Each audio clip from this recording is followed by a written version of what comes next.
Hello students, hope you all are doing well. C previously જે છે આપણે તમારું ચેપ્ટર 1 એટલે કે ધ એન્ટરપ્રિન્યોર એની અંદર કઈ કઈ વસ્તુઓ ડિસ્કસ કરી તો કે meaning, introductory part as well as definitions જોઈ કે ભાઈ કેટલા બધા ઇકોનોમિસ્ટ લોકોએ આપણને ડેફિનેશન આપ્યું. આ ડેફિનેશનની અંદર એ લોકોએ આપણને એવું પણ કીધું કે ભાઈ જે કાંઈ ભાઈ એન્ટરપ્રિન્યોર છે કે ઉદ્યોગ સાહસિક છે એ વ્યક્તિ એવી વસ્તુ ઉપર ફોકસ કરે છે કે ભાઈ પ્રોડક્શન એક્ટિવિટી, માર્કેટિંગ એક્ટિવિટી જેમાં એ પોતાની કેપિટલ જે છે અને પોતાની ઇન્ટેલિજન્સી જે છે એના અકોર્ડિંગ ટુ કામકાજ કરે છે. ફાઇન. નેક્સ્ટ આપણે એ વસ્તુ જોઈએ કે કેરેક્ટરિસ્ટિક્સ જોઈએ કે ભાઈ કેવી કેવી વસ્તુઓ કે કેવી કેવી લાક્ષણિકતાઓ એક એન્ટરપ્રિન્યોરમાં હોવી જોઈએ. બરાબર. આગળ આપણે એ વસ્તુ સ્ટડી કરશું કે જેની અંદર આપણને આઈડિયા આવે કે ભાઈ ક્વોલિટીઝ કેવી હોવી જોઈએ. બરાબર. આ બધી લાક્ષણિકતાઓ છે. લાક્ષણિકતા એટલે કે એટલા લક્ષણ તો હોવા જ જોઈએ, પણ એના સિવાય કેવી મેનેજમેન્ટ એક્ટિવિટી એની હોવી જોઈએ, કેવું પ્લાનિંગ એની પાસે હોવું જોઈએ. બરાબર. એ તમામ વસ્તુ જે છે એ આપણે ડિસ્કસ કરશું. એની પહેલાં તમને ફંક્શન્સ આપેલા છે કે કેવા કેવા ફંક્શન્સ જે છે એ એન્ટરપ્રિન્યોર જે છે એ પરફોર્મ કરે છે. Fine. So let us discuss the functions of entrepreneur. કેવી કેવી વસ્તુઓ એ લોકો તમને કહેવા માંગે છે એન્ટરપ્રિન્યોરશિપના કન્ટેક્સમાં. તો પહેલી જ વસ્તુ તમને આપી છે રિસ્ક ટેકિંગ. રિસ્ક ટેકિંગ એટલે શું? તો કે બહુ સિમ્પલેસ્ટ મેનરની અંદર તમને એક વસ્તુ કહું તો કે એવો વ્યક્તિ એન્ટરપ્રિન્યોર વ્યક્તિ એવો હોવો જોઈએ કે જેની અંદર એબિલિટી હોય કે ભાઈ એ વ્યક્તિ રિસ્ક લઈ અને પોતાના બિઝનેસ જે છે એને સંભાળી શકે. તમને એમ કહે કે મેડમ રિસ્ક એટલે શું? તો કે જોખમ લેવું. કોઈ પણ વસ્તુ માટેનું જોખમ લેવું એને રિસ્ક બેરિંગ કેપેસિટી કહેવાય છે અથવા તો રિસ્ક ટેકિંગ કહેવાય છે. હવે તમને એક પ્રશ્ન છે કે મેડમ બિઝનેસની અંદર શું રિસ્ક લેવું? તો આપણે જ્યારે કમિંગ સેશન્સ હશે ને એની અંદર આપણે રિસ્કની ઇન ડિટેલ ડિસ્કસ કરશું. અત્યારે હું તમને એક બેઝ બાંધી દઉં છું, એક પાયો નાખું છું ખાલી કે જોખમ કોને કહેવાય બિઝનેસમાં. તો કે માની લઈએ કે મેં 10 લાખ રૂપિયાનું ઇન્વેસ્ટમેન્ટ કર્યું, એટલે કે 10 લાખ રૂપિયા હું મૂડી તરીકે મારા બિઝનેસની અંદર લઈ એમાં મેં મશીનરી વસાવી ને આ છે તે છે એવી ઘણી બધી વસ્તુઓ કરી. હવે આ કામકાજની અંદર એવું થયું કે મેં વિચાર્યું હતું ને એના કરતાં સિચ્યુએશન એના કરતાં પરિસ્થિતિ પલટાઈ ગઈ. મેં એવું વિચાર્યું હતું કે 10 લાખની જે કાંઈ પણ મૂડી છે એમાંથી હું 5 લાખની મશીનરી લઈ આવીશ અને બાકીના પૈસા જે છે એમાંથી લેઆઉટની એવી બધી વસ્તુઓ બનાવીશ, રિસોર્સિસ લઈ આવીશ અને એમ્પ્લોઈઝ લોકોને 8-10 જણાને હું હાયર કરીશ અને એ બધાને મશીન ઉપર બેસાડીશ અને એ લોકો પાસે કામકાજ કરાવડાવીશ. સિચ્યુએશન પલટાઈ ગઈ. માર્કેટની અંદર કોમ્પિટિટર્સ લોકોએ જે છે એ હું બનાવવાની હતી એની પહેલાં વસ્તુ બનાવી લીધી. એની પહેલાં એ લોકોએ એ વસ્તુનું મેન્યુફેક્ચરિંગ સ્ટાર્ટ કરી દીધું. સો નાઉ વોટ? શું કરશું આપણે? તો આપણે આવી રિસ્ક ટેકિંગ ફેસિલિટી, આવી રિસ્ક ટેકિંગ જે છે એ સિચ્યુએશન માટે તૈયાર રહેવું પડે.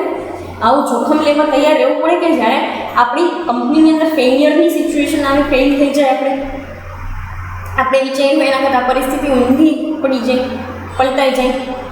તો આ વસ્તુ માટે રિસ્ક ટેકિંગ એટલે કે જોખમ લેવાની ક્ષમતા હોવી જોઈએ એન્ટરપ્રિન્યોરની અંદર. શું કામ? કારણ કે આ રિસ્ક ટેકિંગ ફંક્શન જે છે એ એન્ટરપ્રિન્યોર જ કરી શકે, બીજા કોઈ ના કરી શકે. કેમ કે એ જ વ્યક્તિ છે કે જે મૂડી લઈ આવે છે બિઝનેસની અંદર. બિઝનેસની અંદર મૂડી લઈ આવવાથી એ છે કોઈ પણ વ્યક્તિ છે એના ઉપર બધું ભારણ આવશે, જોખમ બધું એના ઉપર જશે. અને જોખમમાં એક જ વસ્તુ નથી, ઇકોનોમિક પોલિસી ચેન્જ થઈ જવી એટલે કે અર્થતંત્રની અંદર ગવર્મેન્ટ ટેક્સ માટેની, બરાબર, ટેક્સ માટેની કોઈ પોલિસી ચેન્જ કરે છે કે પછી ઇન્ડસ્ટ્રીયલ પોલિસી, ધંધા માટેની કોઈ પોલિસીની અંદર ચેન્જ કરે છે. આવી પોલિસીની અંદર ચેન્જ થવાથી પણ તમારા બિઝનેસને એક રિસ્ક રહે કે એ ટાઈમ પીરિયડમાં આપણે સક્સેસફુલ થશું કે નહીં થાય. બરાબર. તો આવી રિસ્ક ટેકિંગ ફંક્શન કોણ બેર કરે છે? તો કે એન્ટરપ્રિન્યોર, એક ઉદ્યોગ સાહસિક વ્યક્તિ જે છે એ આવી રિસ્ક બેરિંગ જે વસ્તુ જે છે એને કરે છે. ફાઇન. રિસ્ક ટેકિંગ કેપેસિટી લેવાની બધાના હાથમાં જે છે એ ના હોય. બરાબર. એટલે આ ફંક્શન એન્ટરપ્રિન્યોર જ કરી શકે. એ વ્યક્તિ કે જે ઇનિશિયલી મૂડી લઈ આવ્યું હોય, કેપિટલ લઈ આવે છે ઇનિશિયલી. ફાઇન. નેક્સ્ટ તમને કીધું છે મેનેજિંગ એન્ટરપ્રાઇઝ. એન્ટરપ્રાઇઝ મેનેજ કરવાનું ફંક્શન પણ કોણ કરે છે? તો કે એન્ટરપ્રિન્યોર. બરાબર. એન્ટરપ્રિન્યોર એકમાત્ર એવું વ્યક્તિ છે કે જે એન્ટરપ્રાઇઝ મેનેજ કરવાનું કામ કરે છે, એટલે કે અપર લેવલથી લઈ અને લોઅર લેવલ સુધી. આ વસ્તુ તમે હાયરાર્કી ભણી ગયા છો. બરાબર. હાયરાર્કી તમે પ્રીવિયસલી પણ ભણી ગયેલા છો. ક્યાં? તો કે બિઝનેસ એડમિનિસ્ટ્રેશનની અંદર, જેમાં પહેલું સ્ટેજ કોનું હોય? તો કે અપર લેવલ મેનેજમેન્ટ, પછી મિડલ લેવલ મેનેજમેન્ટ અને એટ લાસ્ટ બોટમ લેવલ. બરાબર. એટલે કેવું? તો કે સૌથી ઉપર મેનેજર્સ લોકો, સૌથી ઉપર જે છે એ સીઈઓ લોકો અને મેનેજિંગ ડિરેક્ટર, વચ્ચે ડિપાર્ટમેન્ટલ મેનેજર, જેમાં પ્રોડક્શન મેનેજર, અકાઉન્ટ્સ માટેના જે કોઈ પણ વ્યક્તિ હોય એટલે કે financial manager, marketing manager, human resources manager, આ બધા મેનેજર ક્યાં આવે? ક્યાં? મિડલ લેવલમાં. અને બોટમ લેવલમાં મજૂરો અને સુપરવાઇઝર લોકો. બરાબર. તો આ વસ્તુ તમે ભણી ગયા છો. તો કે હા, તો આ ઉપર લેવલથી લઈ અને વચ્ચેથી લઈ અને નીચેના લેવલ સુધી બધાએ મેનેજમેન્ટનું કામકાજ કોણ કરે છે? તો કે એન્ટરપ્રિન્યોર. આ ફંક્શન પરફોર્મ કોણ કરે છે? તો કે ઉદ્યોગ સાહસિક. અને એને કરવું જ પડે, એના સિવાય તો આ વસ્તુ બિઝનેસમાં કોણ કરશે? એ નહીં કરે તો. બરાબર. તો એના રિલેટેડ તમને આપેલું છે કે managing the business enterprise. Next તમને આપેલું છે કે અક્યુરેસી ઇન બિઝનેસ ડિસિઝન. અક્યુરેસી એટલે શું? તો કે ચોક્કસતાપણું. અક્યુરેસી એટલે ચોક્કસતાપણું હોવું જોઈએ તમારા બિઝનેસ ડિસિઝન, એટલે કે તમારા ધંધાર્થીના નિર્ણયો. શું કામ? તો કે when you are not firm about your decision making, your decisions, તો તમે એવી વસ્તુઓ બિઝનેસમાં ફેસ કરશો ને કે જે તમે વિચારીએ નહીં. તો તમારી અંદર સારી નિર્ણય શક્તિ હોવી, અને એ નિર્ણય લેવાનું કામ કોણ કરે છે? તો કે એન્ટરપ્રિન્યોર અથવા તો ઉદ્યોગ સાહસિક. બરાબર.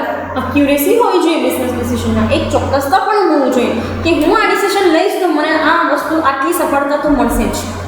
મેં નિર્ધારિત કર્યું છે કે આ ડિસિઝન લીધા પછી આપણી બિઝનેસનો પ્રોફિટ જે છે 2 લાખથી વધશે, તો વધવો જ જોઈએ. That must be done. બરાબર. અને એ વસ્તુ થવી જ જોઈએ. ફાઇન. સો એ કન્ટેક્સમાં આપેલું છે. નેક્સ્ટ તમને આપેલું છે arranging technology and equipment. Technology અને ઇક્વિપમેન્ટને અરેન્જ કરવાનું કામ કોનું છે? તો કે એન્ટરપ્રિન્યોર. તમને મગજમાં પ્રશ્ન થયો, મેડમ ટેકનોલોજી અરેન્જ કરવી અને ઇક્વિપમેન્ટનું કામ તો એન્ટરપ્રિન્યોર? તો કે હા હોય. મારે મારી ટેકનોલોજીને કેવા લેઆઉટ ઉપર લઈ આવી કે જેથી કરીને ટેકનોલોજી મને પ્રોફિટેબલ મેનરની અંદર ફ્રૂટફુલ રિઝલ્ટ આપે. એના માટે મારે ટેકનોલોજી અરેન્જ કરવી બહુ જરૂરી છે. હું કોઈ એન્ટરપ્રિન્યોર હોય અને મેં એવું વિચાર્યું હોય કે ભાઈ આ વસ્તુને, આ બિઝનેસ લેઆઉટને આ રીતે જો હું મૂકીશ તો મને આવી ઇફેક્ટિવનેસ કે આવો પ્રોફિટ જનરેટ થશે, તો એ સાચી વસ્તુ છે. બરાબર. કારણ કે ટેકનોલોજીકલ જે રીતે તમે અરેન્જમેન્ટ કર્યું ને એના ઉપરથી ડિસાઇડ થાય કે કેટલી જલ્દી તમારી પ્રોડક્ટ બનશે. હવે મેં એક મશીન અહીંયા રાખ્યું, પછી નેક્સ્ટ પ્રોસેસનું મશીન ઉપરના માળે રાખ્યું, તો વિચાર કરો કે ટ્રાન્સફરમાં મારો ટાઈમ જતો રહે. અહીંયાથી વસ્તુ લઈને ત્યાં લઈ જાય, ત્યાંથી લઈને પછી બીજી જગ્યાએ લઈ જાય, તો આમાં જ મારો ટાઈમ જતો રહે. તો સિમ્પલ આ મેનરની અંદર તમે જોવા જાઓ તો ટેકનોલોજી અને ઇક્વિપમેન્ટનું અરેન્જમેન્ટ કરવું ને એ કામ કરવું છે તો કે એન્ટરપ્રિન્યોર.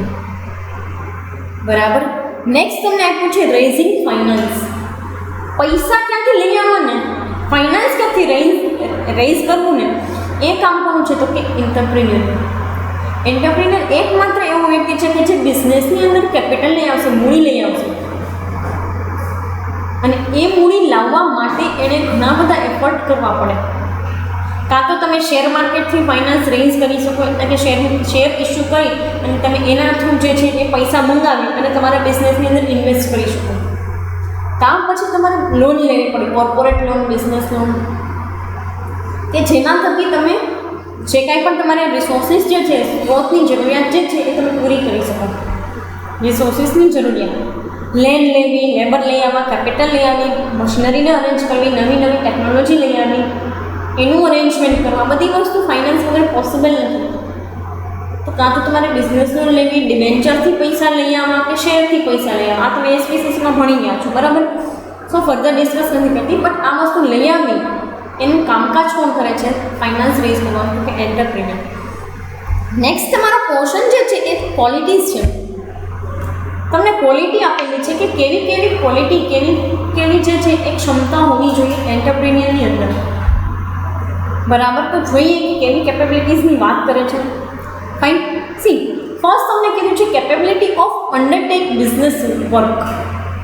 તમારી અંદર એ વસ્તુની કેપેબિલિટી હોવી જોઈએ કે તમે બિઝનેસ વર્ક, એક ધંધાની જેટલી પણ કામકાજ છે, જેટલી પણ એક્ટિવિટી છે, એ તમામ એક્ટિવિટીને તમે લઈ શકવા જોઈએ, અન્ડરટેક કરી શકવા જોઈએ, એને કંટ્રોલ પણ કરી શકવા જોઈએ. એવું નથી કે ખાલી મેનેજમેન્ટ કરવું, એને કંટ્રોલ પણ કરવાનું.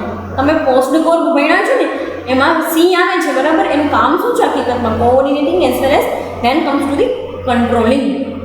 બરાબર, કંટ્રોલિંગ પણ એક ફંક્શન છે, તો કંટ્રોલિંગ હોવું જોઈએ, મેનેજમેન્ટ હોવું જોઈએ. એ ક્વોલિટી એન્ટરપ્રિન્યોરની અંદર જરૂરી છે. શું કામ? કેમ કે તમે આ બિઝનેસ વર્ક લઈ તો લ્યો છો, બરાબર, પણ એની કેપેબિલિટી તમારી આગળ નથી.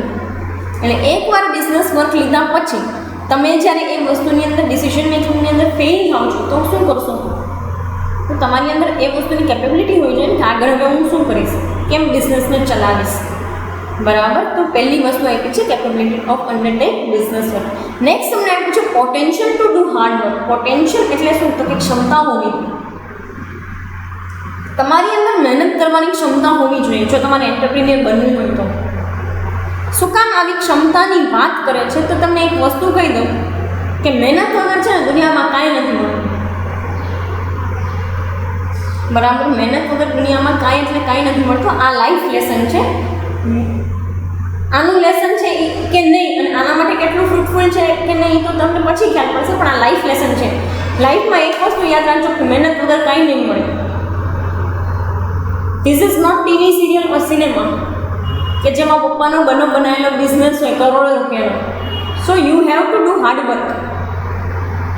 તો તમારે એક બિઝનેસ એસ્ટાબ્લિશ કરવો છે તો તમારે હાર્ડવર્ક કરવું પડશે. ફાઇન. નેક્સ્ટ તમને કીધું છે good intelligence and wide knowledge. તમારી પાસે બહુ બધું નોલેજ હોવું જરૂરી છે if you want to be entrepreneur. તમારે જો એન્ટરપ્રિન્યોર બનવું છે, ઉદ્યોગ સાહસિક બનવું છે, તો તમારી પાસે બહુ બધું છે ને નોલેજ હોવું જોઈએ. હાર્ડવર્ક કરવાની તો કેપેબિલિટી હોવી જ જોઈએ, બિઝનેસ લેવાની કેપેબિલિટી હોવી જ જોઈએ, પણ તમારી પાસે નોલેજ પણ હોવું જોઈએ કે હું આવી રીતે કરીશ તો કેટલીક ફ્રૂટફુલનેસ છે એ એક્ટિવિટીમાં, કે કેટલું મને ફ્રૂટફુલ વર્ક જનરેટ થાય છે. ફાઇન. અને એઝ વેલ એઝ તમારી પાસે ગુડ ઇન્ટેલિજન્સ હોવું જોઈએ, સારું ઇન્ટેલિજન્સ. એવું નથી, તમે લોકોને હાયર પણ કરી શકો છો ડિસિઝન મેકિંગ માટે કે ભાઈ અમને આવી એડવાઇસ આપો કે જેનાથી અમને આઈડિયા આવે કે આ વસ્તુ અમે કરીએ છીએ એ સાચી છે કે ખોટી. તો એ એન્ટરપ્રિન્યોરની અંદર એક્ટિવિટી, એ એન્ટરપ્રિન્યોરની એક ક્વોલિટી હોવી જોઈએ કે એને ખબર પડવી જોઈએ કે મારે કેવી રીતે રિસોર્સિસ જે છે એને લઈ આવવા માર્કેટમાંથી. ફાઇન. સી, નેક્સ્ટ તમને આપ્યું છે high degree of ambition. Ambition એટલે કે તમારા ગોલ્સ, તમારા ધ્યેય હાઈ ડિગ્રી હોવી જોઈએ. તમે નાનું વિચારો તો નાનું જ કામ કરી શકશો, મોટું વિચારશો તો મોટું કામ કરી શકશો, મોટો ધ્યેય રાખશો તો તમે એ ધ્યેયને પહોંચવા માટે મહેનત કરીને એને અચીવ કરી શકશો. આમાં પણ તમને એક લાઈફ લેસન આપું છું કે તમે ક્યારે છે ને નાની વસ્તુ ન વિચારો. તમે જો એમ વસ્તુ વિચાર્યું છે કે ભાઈ મારે આગળ જઈને ગવર્મેન્ટ યુપીએસસી જીપીએસસીની એક્ઝામ ક્રેક કરવી છે અને એ એક્ઝામ ક્રેક કર્યા પછી મારે એક પોઝિશન પર પહોંચવું છે, તો તમે એવો ધ્યેય રાખશો તો તમે એના માટે મહેનત કરશો અને અચીવ કરી શકશો. બાકી એવું વિચારવું છે કે અહીંથી હું ફ્રી થઈ, એટલે કે બહુ શોર્ટ ટર્મનો ગોલ, અહીંથી હું ફ્રી થઈ અને ઘરે જઈને જમી લઈશ અને પછી સૂઈ જઈશ. This is not life. આવું પ્રાણીઓ કરે છે, શિકાર કરી ખાઈ પીને સૂઈ જાય. તો શું ફરક છે એ વસ્તુમાં કે જેની પાસે સમજણ શક્તિ છે ને એ જીવમાં કે જેની પાસે સમજણ શક્તિ નથી, એમાં ફેર શું? જો તમે આવી જ એક્ટિવિટી કરતા હોય, ખાઈ પીને સૂઈ જતા હોય ઘરે જઈને, તો આવું તો પ્રાણીઓ કરે છે, શિકાર કરી ખાઈ પીને જંગલમાં જઈને સૂઈ જાય. તો શું ફરક છે? તો એવી વસ્તુ રાખો, એવો એક એમ્બિશન રાખો, એવો એક ગોલ રાખો કે જેના લીધે તમે લાઈફની અંદર કંઈક અચીવ કરી શકો. ફાઇન. અને ગોલ રાખશો તો તમે થોડે ઘણે છે એના માટે મહેનત કરશો, પણ એવું જ વિચારો છો કે મારે કાંઈ કરવું નથી અને હું ઘરે જઈને આરામ કરીશ સરસ મજાનો, કેમ કે હું સવારે વહેલો ઉઠ્યો છું અને મેં આમ વિડીયોઝ જોવા માટે, સ્ટડી વિડીયોઝ જોવા મહેનત કરી છે, તો હવે હું સૂઈ જઈશ. This is not life. So please એવું ક્યારેય નહીં કરતા. લાઈફમાં એક ગોલ રાખો, તમારો એક એમ્બિશન રાખો જેને તમે અચીવ કરી શકો. ફાઇન. નેક્સ્ટ તમને આપ્યું છે self motivation and self confidence. બહુ જરૂરી છે આત્મવિશ્વાસ હોવો અને આત્મપ્રેરણા હોવી.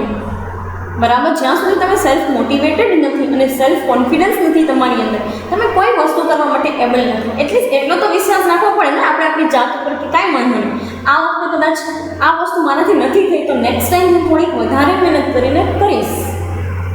તો એન્ટરપ્રિન્યોરની અંદર એવી જે છે એ ક્વોલિટીઝ હોવી જોઈએ કે એ સેલ્ફ પ્રેરણા અને એની અંદર એક સેલ્ફ કોન્ફિડન્સ એટલે કે આત્મવિશ્વાસ હોવો જોઈએ. આત્મપ્રેરણા અને આત્મવિશ્વાસ બંને જરૂરી છે. આત્મવિશ્વાસ પણ આત્મપ્રેરણા નથી કંઈ કરવાનું તો શું કરશો? તો સિમ્પલ મેનરની અંદર તમે એ વસ્તુ માટે જોવા જાઓ તો તમારી અંદર કામ કરવાની ક્ષમતા નહીં. આત્મવિશ્વાસ હોય તો આપણી અંદર કામ કરવાની ક્ષમતા હોય જ. બરાબર. નેક્સ્ટ તમને કહે છે ફોરસાઇટેડનેસ ઓફ વિઝન.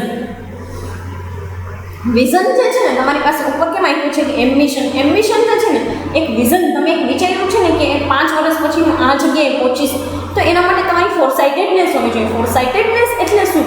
તો કે તમારી દીર્ઘદ્રષ્ટિ હોવી જોઈએ કે ભાઈ આ વસ્તુ માર્કેટમાં અત્યારે આવી રીતે ચાલે છે, હું આના ઉપર વર્કઆઉટ કરું તો મને આનાથી કાંઈક ફ્રૂટફુલ રિઝલ્ટ જનરેટ થશે. આવી સ્કિલ મારી પાસે હોવી જોઈએ and this is necessary. Fine. So એ વેની અંદર કહે છે. નેક્સ્ટ તમને કહે છે their policies must be flexible. તમે એક ઉદ્યોગ સાહસિક વ્યક્તિ છો, એક એન્ટરપ્રિન્યોર છો અને તમારી કંપનીની અંદર એક રિજિડ પોલિસી એટલે કે રિજિડ એટલે કેવી તો કે એક જકડાયેલી પોલિસીઝ તમે બનાવો છો કે જેમાં કંઈ ચેન્જ જ નહીં, નો ફ્લેક્સિબિલિટી. તો તમે એવી પોલિસીઝ સાથે ક્યારેય તમારા બિઝનેસની ગ્રોથ કે તમારા બિઝનેસનો ગ્રો નહીં કરી શકો. ફાઇન.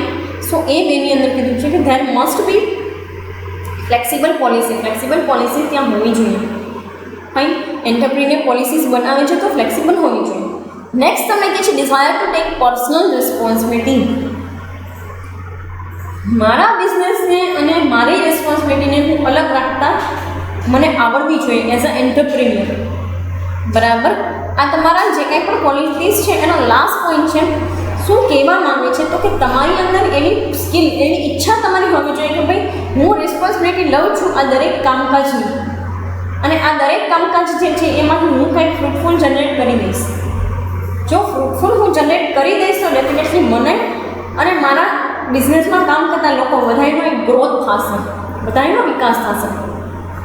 અને જો હું મારો બિઝનેસ ગ્રો કરી અને એવા લેવલે પહોંચાડી દઈશ કે જ્યાં હું કન્ટ્રી માટે ઇમ્પોર્ટ એક્સપોર્ટ કરી શકું છું તો મને એના કરતાં પણ વધારે ફ્રૂટફુલ રિઝલ્ટ જનરેટ થશે. ફાઇન. તો બિઝનેસીસની અંદર કામકાજ કરવાનું એકમાત્ર શું તો કે આટલી ક્વોલિટી હોવી જોઈએ એન્ટરપ્રિન્યોરની અંદર. કઈ વસ્તુ તો કે તમારી અંદર તાકાત હોવી જોઈએ બિઝનેસને લેવાની, મહેનત કરવાની, એક ગોલ સેટ કરવાની, એના અકોર્ડિંગ ટુ ડિસિઝન મેકિંગ લેવા માટે તમારી પાસે વાઇડર એરિયા ઓફ નોલેજ હોવું જોઈએ. બરાબર. નોલેજ જે છે એની અંદર તમને આવડવું જોઈએ કે ભાઈ આ વસ્તુ આમ થાય, આ કામ આ રીતે થાય અને આ સ્ટેપ્સ છે એના અકોર્ડિંગ હું કરીશ. કોઓર્ડિનેશનની જે ફેસિલિટી છે તમે પ્રોવાઈડ કરી શકવા જોઈએ. ઓર્ગેનાઇઝિંગ આવડવું જોઈએ કે ભાઈ આ જગ્યાએથી રિસોર્સિસ અહીંયા લઈ આવે છે, અહીંયાથી અહીંયા મૂકવા પડશે, અહીંયાથી બીજે ક્યાંક ટ્રાન્સફર કરવા પડશે તો મને ફ્રૂટફુલ રિઝલ્ટ જનરેટ થાય. Fine. Other than that policy સારી બનાવવી જોઈએ, વિઝન હોવું જોઈએ, દીર્ઘદ્રષ્ટિ હોવી જોઈએ કે 5 વર્ષ પછી બિઝનેસ આ પોઝિશન હશે. બરાબર. આના સિવાય પણ એક તમારી અંદર એલિમેન્ટ હોવું જોઈએ આ બધી વસ્તુની રિસ્પોન્સિબિલિટી લેવાની. Fine. So this is the all about function and quality. ફંક્શનની અંદર 5 ફંક્શન અને આટલી ક્વોલિટીઝ જે છે એ આપણે ડિસ્કસ કરી. Fine. Remaining one we will discuss in to the coming session. અત્યારે અહીંયા સુધી રાખીએ. Thank you so much.